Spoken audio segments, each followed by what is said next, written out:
மாவட்டத்தில் நாம் பார்க்கவிருக்கும் முதல் தொகுதி புவனகிரி தொகுதி.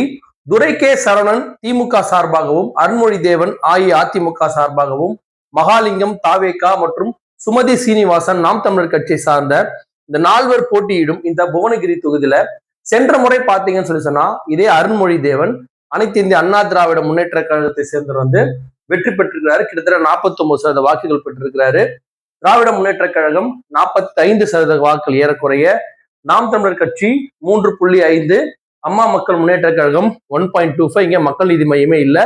அந்த அளவுக்கு இந்த இடம் நான் சொல்லியிருந்தேன் ஏற்கனவே, ஒரு கொஞ்சம் உள்ள போக போக அந்த ஜாதி சம்பந்தப்பட்டது, இனம், மொழி அந்த மாதிரி சம்பந்தப்பட்ட ஒரு மக்கள் இருக்கக்கூடிய அதிகமான இடம், கொஞ்சம் ஜாதி பற்று அதிகம் உள்ள ஒரு இடம்.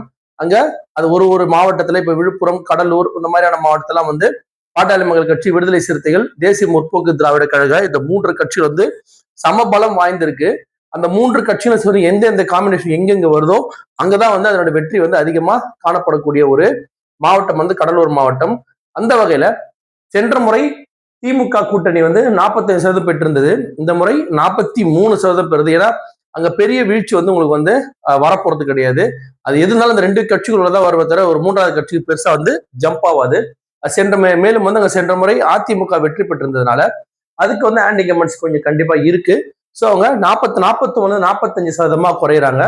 நாம் தமிழர் 4-8, தாவேகா 4% வாக்குகள் பெற்ற இந்த தொகுதியில அதிமுக கிட்டத்தட்ட 2% வாக்கு வித்தியாசத்துல சென்ற முறை 5-6% வாக்குகள் அதிகமா இருந்தது. ஆனா இந்த 2% வாக்குகள் வித்தியாசம் கண்டிப்பாக இங்கே அனைத்து இந்திய அண்ணா திராவிட முன்னேற்ற கழகம் வெற்றி பெறும்.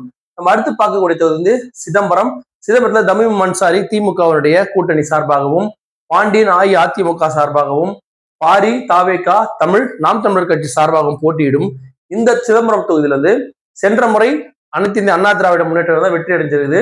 50%. சென்ற முறை சேர்ந்த இந்தியன் யூனியன் முஸ்லீம் லீக், அதாவது திமுகவை கூட்டணி கட்சியாக இருந்த இவங்க கிட்டத்தட்ட 41% பெற்றிருந்தாங்க. நாம் தமிழர் கட்சி கிட்டத்தட்ட ஒரு 5% வாக்குகள் பெற்றிருக்கு சிதம்பரம் தொகுதியில. சிதம்பரம் கொஞ்சம் ஒரு மாதிரி மெயின் சிட்டி மாதிரிதான். அந்த இடத்துல பாத்தீங்கன்னு சொன்னா இந்த வேட்பாளர் பெற்ற இந்த வாக்குகள் அடுத்த தேர்தலில் எப்படி மாறப்போகுது? திமுக 40-38. ஏன்னா அங்கெல்லாம் நம்முடைய திருமாவளவன் ரொம்ப பவர்ஃபுல்லான திருமாவளவன் சார்லாம் ரொம்ப பவர்ஃபுல்லா இருக்கக்கூடிய ஒரு இடம் சிதம்பரம் தொகுதிலாம். அங்க பாத்தீங்கன்னா அதிமுக 50-46 மாறுது, திமுக 40-38 மாறுது, நாம் தமிழர் 5-11 மாறுது, தாவேகா 5% வாக்குகள் பெறும். இந்த இடத்துல பாத்தீங்கன்னா அதிமுக கிட்டத்தட்ட 8% வாக்குகள் வித்தியாசத்துல திமுக கூட்டணியை தோற்கடிக்கும். அடுத்த தொகுதி நம்ம பார்த்து கடலூர் மெயின் தொகுதி. கடலூர்ல பாத்தீங்கன்னா சந்திரசேகரன் அப்படின்ற காங்கிரஸ், சம்பத் அதிமுக, ராஜ்குமார் மற்றும் சரசு தாவேகா மற்றும் நாம் தமிழர் கட்சி சார்பாக போட்டியிடும் இந்த 4 சென்ற முறை இந்த இடத்துல டிஎம்கே தான் வின் பண்ணி, திராவிட முன்னேற்ற கழகம் தான் அந்த கூட்டணி தான் வெற்றி அடைஞ்சிருந்தது. கிட்டத்தட்ட 46.5% பெற்றிருந்தாங்க இந்த தொகுதியில. அனைத்து இந்திய அண்ணா திராவிட முன்னேற்ற கழகம் 43.63%, நாம் தமிழர் கட்சி 5.25% வாக்குகள் பெற்றிருந்தது. அதுக்கப்புறமா மீதம் கட்சிகள் மற்ற பர்சன்டேஜ் ஷேர் பண்ணியிருந்தாங்க. இந்த முறை 46% வாங்கிய திமுக அப்படியே 41% குறையக்கூடிய வாய்ப்புகள் உள்ள ஒரு தொகுதி கடலூர். அது ஒரு சிட்டி அப்படின்றதுனால பாத்தீங்கன்னா தாவேகா ஒரு 6% வாக்குகள் பெறுது. ஏடிஎம்கே 44 42% குறையுது. நாம் தமிழர் 5-11% குறையுது.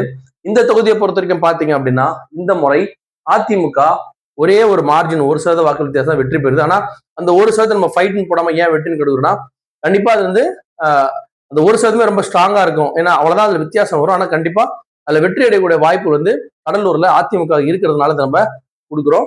அதுக்கடுத்து காட்டு மன்னார் கோவில் விடுதலை சிறுத்தை கட்சியினுடைய ஒரு ஓட் பேங்க் ஒரு அதிகமா உள்ள ஒரு தொகுதி.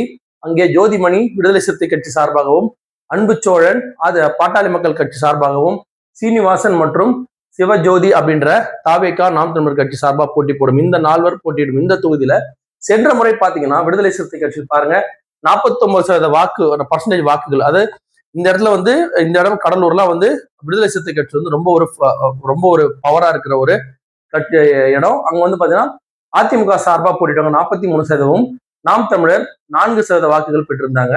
இந்த தொகுதியில இந்த முறை நடைபெறும் தேர்தல் பாத்தீங்கன்னா 49-43% திமுகவும் 41-40% அதிமுகவும் குறைகிறாங்க. காரணம் அந்த வாக்குகள் சில வாக்குகளை வந்து நம்முடைய தாவேக்கா வந்து வாங்கிட்டு போயிடுறாரு. அதனால இல்லைன்னா வந்து அதிமுக ஈஸியா வெற்றி பெறக்கூடிய ஒரு தொகுதியா இருந்திருக்கும்.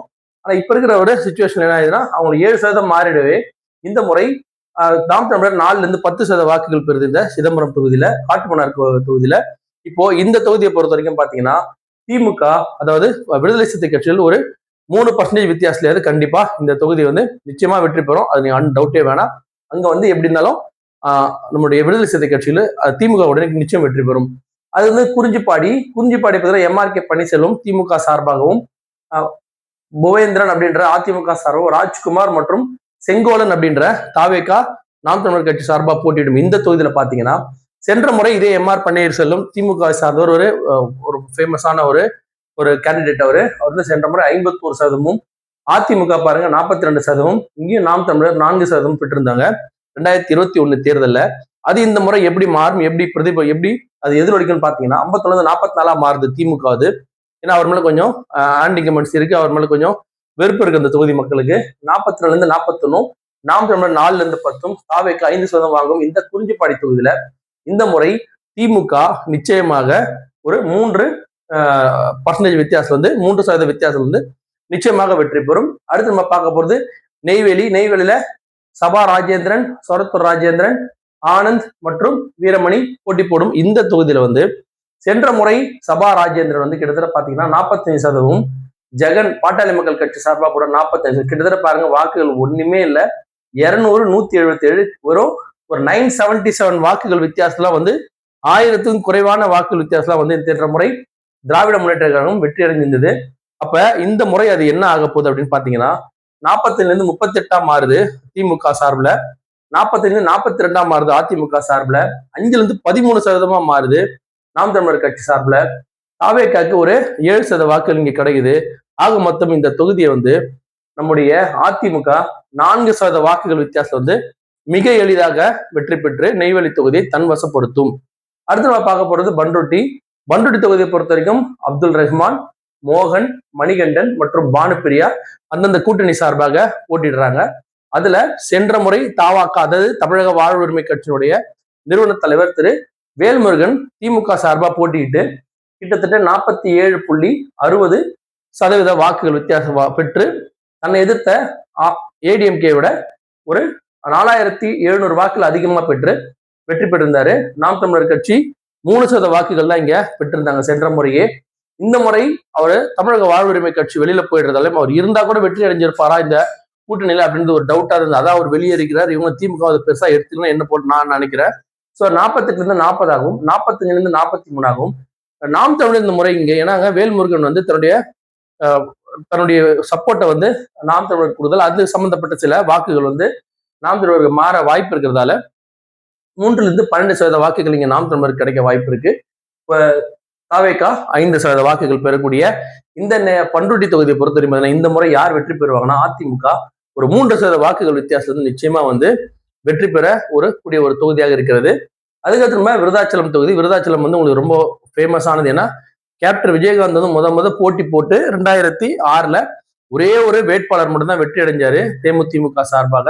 அந்த ஒரு வெற்றியே வந்து மிக பிரபலமாக பேசப்பட்டது. அன்றைய தேதியில் வந்து தன்னந்தனியா ஒரு கட்சி வச்சு முதல் தேர்தலையே வெற்றி அடைய விஜயகாந்த் சார் வந்து பாராட்டாத ஆளே கிடையாது. அவருக்கு அவ்வளவு பெரிய வெற்றியை தேடி கொடுத்த ஒரு தொகுதி தான் இந்த விருதாச்சலம் தொகுதி. அதனால விருதாச்சலம் தொகுதி வந்து ஒரு ஃபேமஸான தொகுதி. அதுல இந்த முறை விஜயகாந்த் அவருடைய மனைவி திருமதி பிரேமலா விஜயகாந்த் வந்து போட்டி போடுறாங்க திமுக கூட்டணி சார்பாக. தமிழரசி ஆதிமூலம் அப்படின்ற ஒரு PMK சார்பாகவும், விஜய் மற்றும் அமுதா நம்பி அவங்க கட்சி சார்பாகவும், டிவிகே நாம் தமிழர் கட்சி சார்பாக போட்டுறாங்க. இந்த இடத்துல பாத்தீங்கன்னா சென்ற முறை காங்கிரஸ் சார்பாக போட்டியிட்ட ராதாகிருஷ்ணன் வந்து கிட்டத்தட்ட 39.17%, கார்த்திகேயன் பாட்டாளி மக்கள் கட்சி 38.73%. இங்க நீங்க பார்க்க வேண்டிய முக்கியமானது தேசிய முற்போக்கு திராவிட கழகம் 13.17%. அவங்க வாங்கின வாக்குகள்லயே மிக அதிகமான வாக்குகளை கொண்ட ஒரு இடம் என்னன்னா அது வந்து விருதாச்சலம். இது தெரிஞ்சிருக்கும். தேசிய முற்போக்கு திராவிடர்கள் இது வரைக்கும் எங்கேயுமே 2, 3, 1 அதிகபட்சம் 4 வரைக்கும் பார்த்திருப்பீங்க. ஆனா அது அதிகமா வாங்கின 13.17% வாங்கிய இந்த விருதாச்சலம் தொகுதியில பாத்தீங்கன்னா அதுக்கடுத்து நாம் தமிழர் கிட்டத்தட்ட 4% வாக்குகள் எடுத்திருந்தா கூட இந்த வாக்குகள் குறைவதற்கு அந்த எல்லா வாக்குகளும் வந்து நம்முடைய தேமுதிமுகவுக்கு மாறி இருந்தது. இந்த முறை எப்படி அது மாறப்போகுது அப்படின்னு பாத்தீங்கன்னா, கிட்டத்தட்ட இது வரைக்கும் திமுக வந்து குறைஞ்சிட்டே இருந்த ஒரு வாக்கு சதவீதம் இந்த ஒரு தொகுதியில பாருங்க 39ல இருந்து அப்படியே 46 மாறுது. காரணம் என்னன்னா, அந்த ஒரு தலைவர் அங்க ஆட் ஆகும் போது அவங்க வாங்கின 13% வாக்குகள் வந்து இவங்களுக்கு குறைய வேண்டிய 4-5% வாக்குகளையும் ஏத்தி கிட்டத்தட்ட 46% வாக்குகளை வந்து இந்த தொகுதியில வந்து திமுக சார்பா அவங்களுக்கு ஆட் ஆகுது. அதிமுக 31, 35 மாறுது. நாம் தமிழர் 4ல இருந்து 13 மாறுது. இது வந்து தாவேகா 6% வாக்குகள் பெற்ற இந்த இடத்துல பிரேமலதா விஜயகாந்த் அம்மா வந்து திமுக சார்பா கிட்டத்தட்ட ஒரு 11% வாக்குகள் வித்தியாசம் இல்லையாது நிச்சயமாக வெற்றி பெறக்கூடிய ஒரு தொகுதியா இருக்க போது இந்த விருதாச்சலம் தொகுதி. அது மீண்டும் தேமுதிமுக வரக்கூடிய ஒரு வாய்ப்புள்ள தொகுதியாக மாறி இருக்குது. அடுத்தது திட்டக்குடின்ற தொகுதியில பாத்தீங்கன்னா சி.வி. கணேசன், முருகுமாறன், ராஜசேகர், மகாலட்சுமி என்ற 4 வேட்பாளர்கள் போட்டியிடும் இந்த தொகுதியில பாத்தீங்கன்னா சென்ற முறை திராவிட முன்னேற்ற கழகம் கிட்டத்தட்ட 50% வாக்குகள் பெற்றிருக்காங்க. தன்னை எதிர்த்து போட பாரதிய ஜனதா பார்ட்டி பிஜேபி நல்லா நீங்க வாட்ச் பண்ணுங்க. அதிமுக திமுக போது 3% 4% இருக்கும். இங்க பாரதிய ஜனதா கட்சி வந்துச்சு அப்படின்னு சொன்னாலே அங்க தோல்வி வித்தியாசம் பாருங்க. கிட்டத்தட்ட 14-13% வந்து சென்ற முறை திமுக பிஜேபி வெற்றி கொண்டு மேல போயிருக்கு. இங்க நாம் தமிழர்ல பாத்தீங்கன்னா இந்த தொகுதியை பொறுத்த வரைக்கும் 6.3% பெற்றிருக்காங்க. தேசிய முற்போக்கு திராவிடம் 2.46. தேசிய நான் ஏற்கனவே சொன்னேன் டிஎம்டிகேக்கு வந்து இது வந்து ஒரு ஸ்ட்ராங்கான பெல்ட். 3 கட்சிகள் டிஎம்டிகே, விடுதலை சிறுத்தை கட்சிகள் மற்றும் பாட்டாளி மக்கள் கட்சி. இந்த தொகுதி வர வர வர பாட்டாளி மக்கள் கட்சியோட வீரியம் குறையும். விசிகேவும் தேமுதிமுகவும் கொஞ்சம் அதிகமா இருக்கக்கூடிய ஒரு பகுதியாக இந்த கடலூர் மாவட்டம் இருக்கு. அங்க பிஎம்கே வெயிட் தான், ஆனா இந்த விட கொஞ்சம் வெயிட் கம்மி. அவங்களுக்கு வந்து நம்முடைய விழுப்புரம், திண்டிவனம் சைட்லாம் பாத்தீங்கன்னா, விழுப்புரம், திருவண்ணாமலை சைட்லாம் பாத்தீங்கன்னா, கிருஷ்ணகிரி, தருமபுரி பக்கம்லாம் வந்து நம்முடைய பாட்டாளி மக்கள் ரொம்ப பவர்ஃபுல்லா இருக்கும். இங்க விடுதலை சிறுத்தை கட்சிகளும் தேமுதிமுக கொஞ்சம் பவர்ஃபுல்லா இருக்கிறதால தான் அந்த 2 கட்சியை வந்து கூட்டணிக்கு எடுத்துட்டு வராரு தேமுதிமுகவை ஸ்டாலின் அவர்கள். அது என்ன மாற்றத்தை உண்டு பண்ண போது நம்ம கருத்துக்களை முடியும் போது மொத்தமா உங்களுக்கு தெரியும். அந்த வகையில பார்க்கும்போது சென்ற முறை இந்த இடத்துல வந்து நம்முடைய திமுகவை சேர்ந்த சி.வி. கணேசன் வந்து வெற்றி பெற்றிருந்தாரு. இந்த முறை அது எப்படி மாறப்போகுது அப்படின்னா 50ல இருந்து 43% திமுகவுக்கும் 30ல இருந்து 39 2% இன்க்ரீஸ் ஆகுது. ஏன்னா அங்க ரொம்ப மூணா கட்சி அவங்களுக்குள்ளே தான் ஷேர் பண்ணிக்கிறாங்க. நாம் தமிழர் கட்சி 6ல இருந்து 12%, தாவேகா 6% பெறும். இந்த தொகுதியை பொறுத்த வரைக்கும் பாத்தீங்கன்னா திமுக கிட்டத்தட்ட 4% வாக்குகள் வித்தியாசத்துல நிச்சயமான வெற்றியை பெறும். அதுல எந்த மாற்று கருத்துமே எல்லாம் கிடையாது. அடுத்து இது போன்ற கிட்டத்தட்ட பாத்தீங்கன்னா இது வரைக்கும் நடந்த இந்த நம்மளுடைய கடலூர் மாவட்டத்து வரைக்கும் நீங்க பாத்தீங்க அப்படின்னு சொல்லி சொன்னா திமுக அதிமுக இரண்டுமே வந்து கிட்டத்தட்ட மோர் ஆர் லெஸ் சேம் ஃபைட்டோட தான் வராங்க. எங்கேயுமே பெரிய ஒரு 2-3 தொகுதியில் வந்து ஸ்ட்ராங்கா திமுக ஜெயிக்குது. ஒரு சில தொகுதியில் வந்து அதிமுக ரொம்ப சொற்ப வாக்கு 2-3%, ஒரு தொகுதியில் வந்து அதிகமான சதவீதம் வந்து அதிமுக வெற்றி பெறுது. அப்ப இந்த மாவட்டம் வந்து எப்படி இருக்குன்னா இந்த முறை வந்து போன முறை மாதிரியே 2 பேருக்குமே வந்து ஒரு ஈவனான ஒரு மாவட்டமாக இருக்கிறது இந்த கடலூர் மாவட்டம்.